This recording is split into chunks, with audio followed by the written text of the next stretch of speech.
Bien, para continuar, voy a usar un pincel chino. Esto viene en diferentes calidades de punta, ¿no? En este caso estoy usando una fina. Se van a percatar de que muchas de las cosas que voy a colocar aquí no están en el dibujo a lápiz, porque en este punto yo voy a comenzar, tal vez, si es posible, a mejorar cualquier elemento de lo que yo tengo acá. Y es una manera interesante de trabajar. Traten de visualizar de nuevo, es decir, al comenzar a dibujar tienen como un patrón, por supuesto, pero lo que deben hacer es tratar de mejorarlo. Si descubren algo que no han hecho con el lápiz, no duden en hacerlo con la tinta. Yo sé que suena raro, pero si yo hago un dibujo más detallado a lápiz, por ejemplo, eso le resta un poquito de flexibilidad a mi interpretación con la tinta. Yo quiero pensar o quiero dibujar con la mente en que es un dibujo a tinta y que no estoy dependiendo exactamente del lápiz. ¿Okay? Eso es lo más importante. Hay diferentes tipos de trazos que van a ver que yo voy a ir realizando a medida que dibujo. Y esos trazos tienen diferentes calidades. No se trata simplemente de repasar con un cordón. Fíjense, este es muy fino y es diferente a los demás que acababa de hacer. Estoy usando la yema de los dedos más que todo para tener un poquito de flexibilidad en el lápiz, en el marcador, en este caso el pincel chino, para no forzar el trazado. Hay que pensar que el trazado debe ser espontáneo, si es posible, mantener en mente lo que quiero hacer con cuidado, porque si me equivoco no hay vuelta atrás. Eso quiere decir que no debo pensar que me voy a equivocar, hay que sacarlo de la cabeza. Hay que pensar en que voy a hacer esto y voy a llegar a término exitosamente, ¿ves? Aquí hay una parte donde yo percibo ligeramente, muy ligeramente, un poco de luz. Y yo lo voy a reservar porque este espacio pequeño en forma de diamante es la luz dentro de la pupila. Acá está el corte para el lagrimal y lo puedo dibujar mejor porque lo que yo tengo ahí es una marca con el lápiz muy básica. El grosor de cada porción está bien definido y yo trato de imitarlo, ¿ves? Trato de hacer eso, trato de ir metiendo poco a poco la tinta y rodeando el área donde estoy trabajando, reservando siempre espacios, si es posible, que tienen luz. No pongo nada que no vea. Repito, en esta oportunidad estoy agregando elementos que pueden ser considerados como de embellecimiento también al dibujo previo que realicé con el lápiz. Cuando marco toda el área, entonces relleno el espacio. Acá, por ejemplo, yo siento que aquí esto se hunde un poquito más. ¿Ves? Lo hago así suave y luego veo que aquí, por el contrario, sobresale y el trazo se va alargando hasta el final. Noto que el trazo se hace también un poco más grueso en esta parte, así que lo repaso y tengo dos diferentes tipos de grosor. Eso es lo que tienen que ir pensando, ¿no? Identificando dónde están las partes que son más gruesas dentro de su dibujo.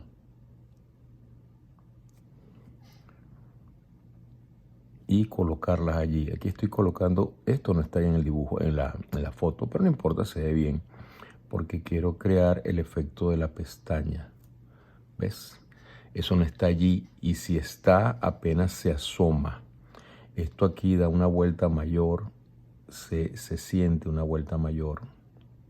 Entonces hago esto, engroso esa parte, la pongo más fuerte y ahora voy a rellenar los espacios.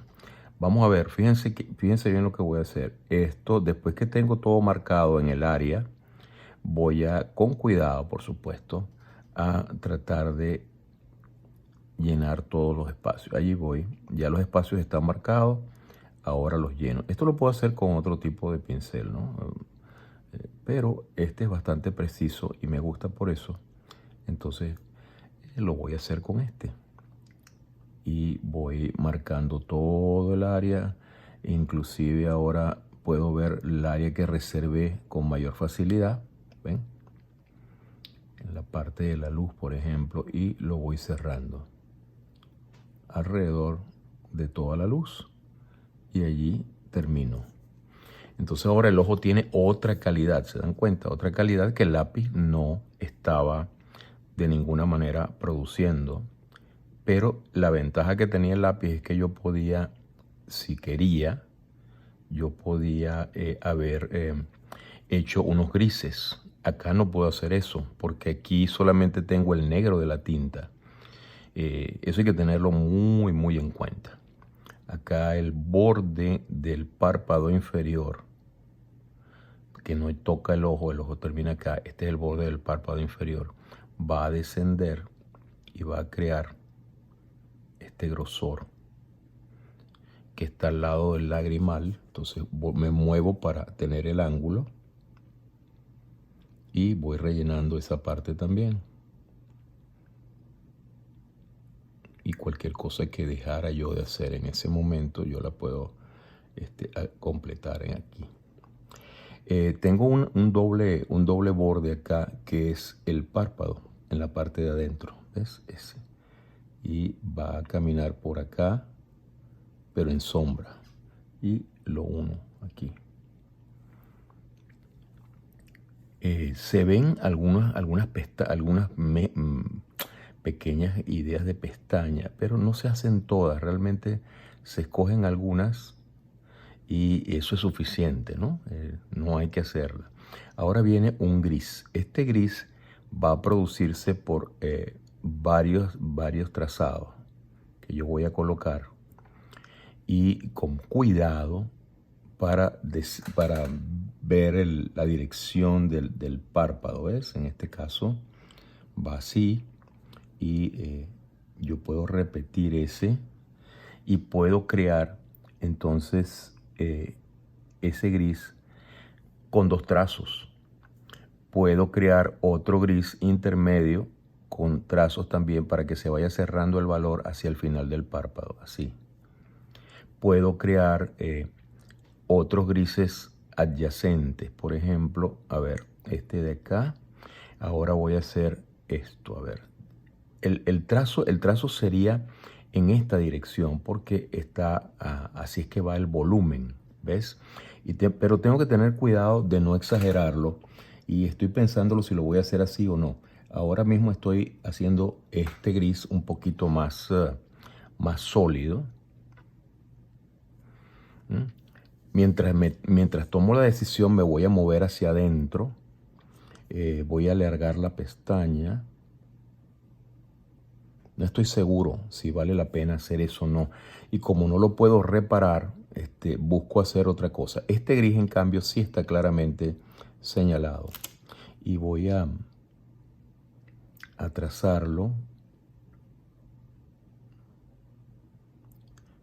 Ven que no es un cordón, sino que es un trazo que se hace más gordito acá y se hace más fino arriba. Y yo lo voy colocando. Diferentes direcciones en el trazo, porque ahora este trazo se combina con uno que baja para describir la profundidad al lado del ojo. Vamos a hacerlo.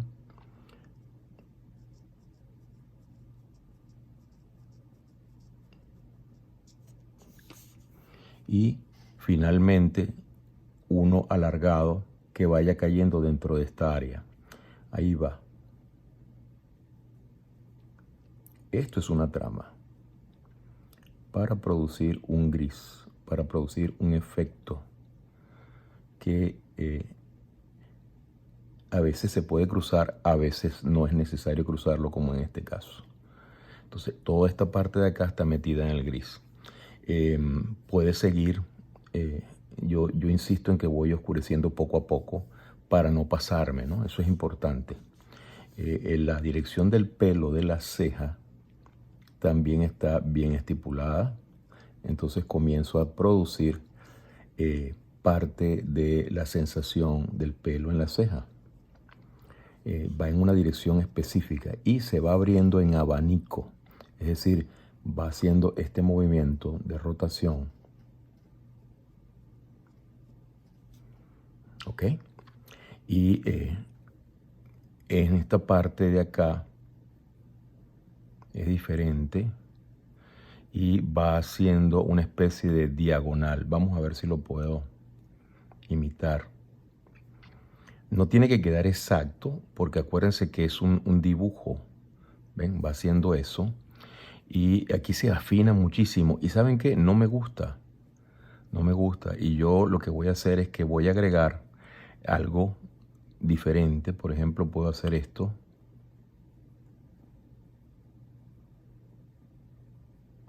¿Ven? Me gusta más eso que esa rayita allí que no me dice nada, que lo hace ver plano. Y ahora voy a meterme en esta dirección. Y por supuesto aquí la dirección cambia. Aquí el trazado se va a unir a la sensación que antes dijimos que era como de abanico, ¿ven?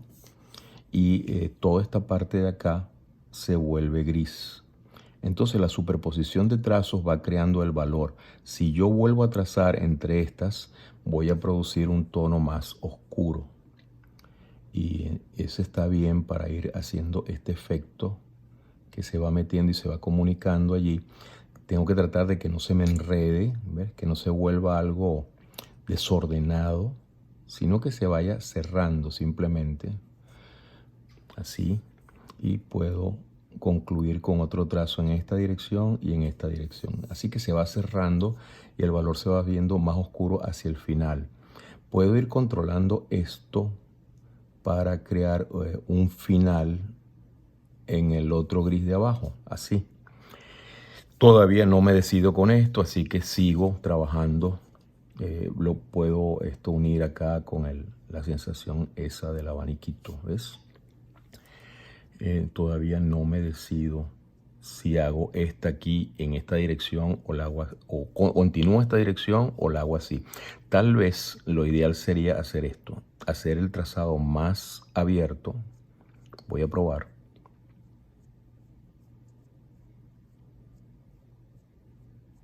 ¿Verdad? Y al llegar aquí, comenzar a rodearlo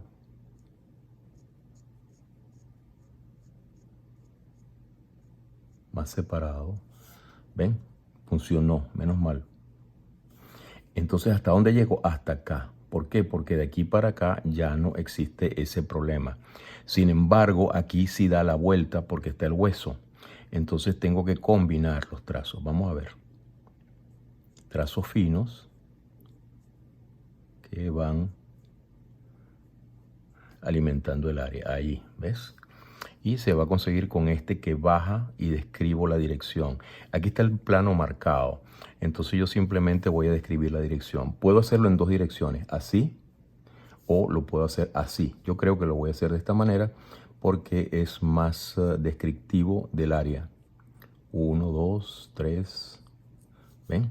Y voy dando la vuelta. No estoy inventando nada porque no funciona bien inventar con la tinta. Lo que tú puedes hacer con la tinta es calcular e ir moviendo. Aquí, por ejemplo, aquí puedo hacer esto para que dé una pequeña vuelta, ¿ves?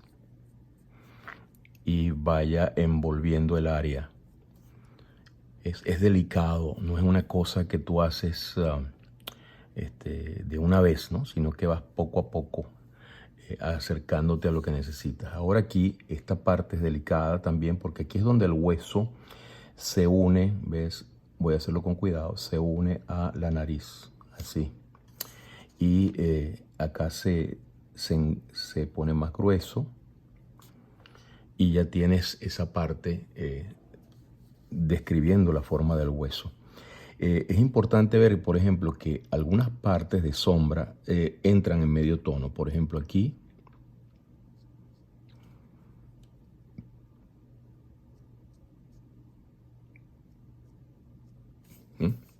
Paso de la sombra al medio tono. Acá tiene una ojera, yo no se la voy a poner. O sea, tú no tienes por qué poner todo lo que hay allí. Escoge lo que vas a poner y ya. Empiezo siempre por los ojos porque me luce a mí me parece que si los ojos me quedan bien, ya el dibujo vale. Voy a juntar esta parte más, hacerla más gruesa al principio, ¿sí? Acá fallé, la voy a completar, eso es. O sea que todo lo que estamos haciendo tiene un sentido. Por ejemplo, aquí se puede abrir un poquito más esto para comunicarse con el otro gris y continuar la descripción del volumen, ¿ves?